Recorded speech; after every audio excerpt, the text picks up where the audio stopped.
Puisque Jésus pleure la mort de Lazare, chaque endeuillé est Jésus. Jésus était d'ailleurs à ce point dans le déni qu'il a ressuscité Lazare. Pourquoi te dis-je ça, lectrice ? Parce que présentement j'en ai ras-le-bol, si tu me le permets, de ces théologies qui te proclament que Christ nous interdit la tristesse et l'abattement dans le deuil, car Riel nous promet la résurrection. Oui et. Nous avons déjà produit des preuves plus haut dans cet ouvrage que cela ne tient pas à l'épreuve des évangiles, la tristesse et les larmes existent de Jésus lui-même. La promesse de la résurrection n'annule en rien la difficulté de traverser le deuil, la perte ou même, avant cela, la douleur de l'agonie. Pier Paolo Pasolini disait dans Les Ceneri di Gramsci, les cendres de Gramsci, Piange ciò che è muta, anche per farsi migliore. Ce qui change pleure, même si c'est pour devenir meilleur. Qu'il me pardonne, mais je pense qu'il le fera, d'utiliser ainsi ces mots et la figure d'Antonio Gramsci pour parler de Dieu. Les idéalistes de leur trempe ne se formalisent pas du nom que l'on met sur la transcendance qui nous pousse à la delphité. Pleurer donc n'a rien d'hérétique. Pleurer, c'est admettre que le changement existe, constater qu'il est là. Pleurer, c'est savoir qu'il faut soi-même faire quelque chose, dire quelque chose, manifester quelque chose.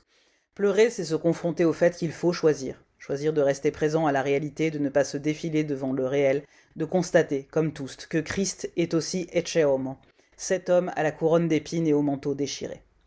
Dieu est aussi présent dans les larmes du cœur souffrant de Marie qui enterre son fils.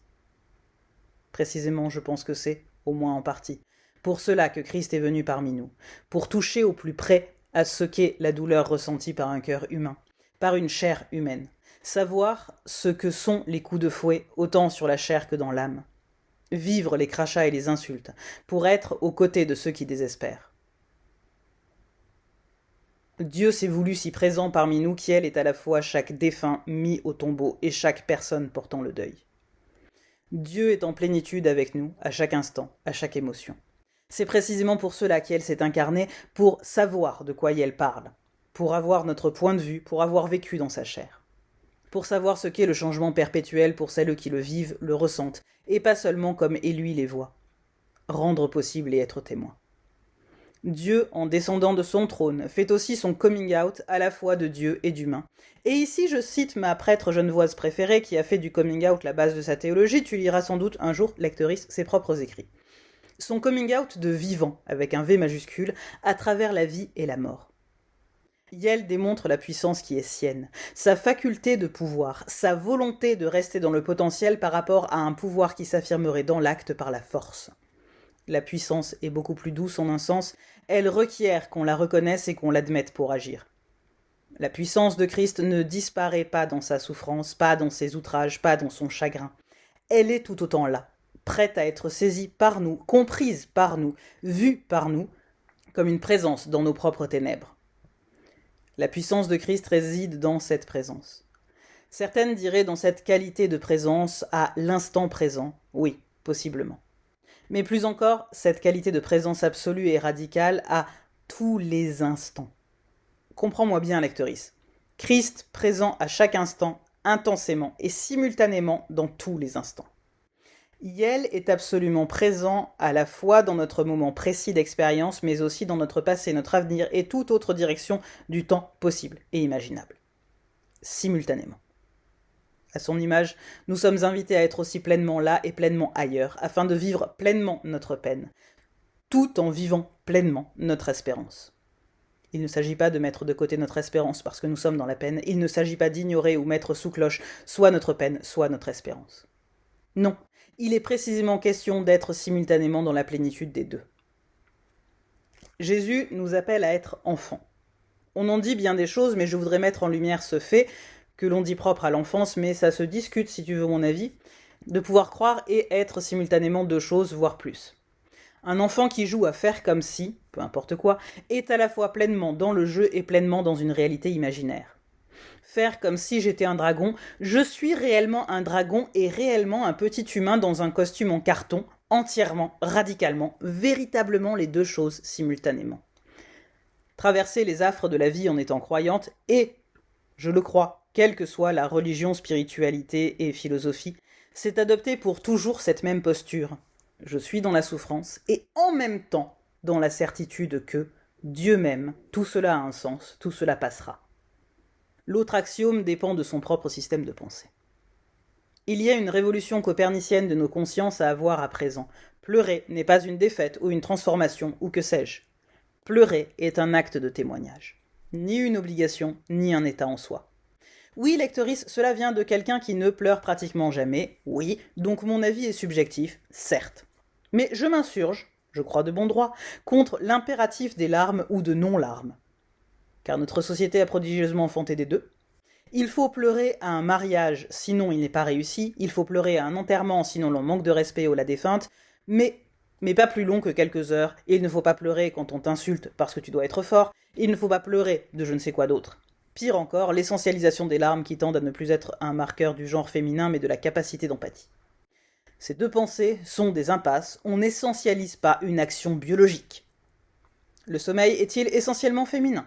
Propre aux personnes bienveillantes, propre aux personnes méritantes. Oui, je résume par l'absurde, mais que faire d'autre face à des impasses ? On ne va pas faire bouger un mur par des arguments. Je ne dis pas ça totalement par hasard. Je pense que les larmes, pour certaines, ont une valeur libératrice, apaisante, rafraîchissante, exactement au même titre que le sommeil. Pour fleurir, dirais-je, certains ont besoin de s'arroser de leurs larmes.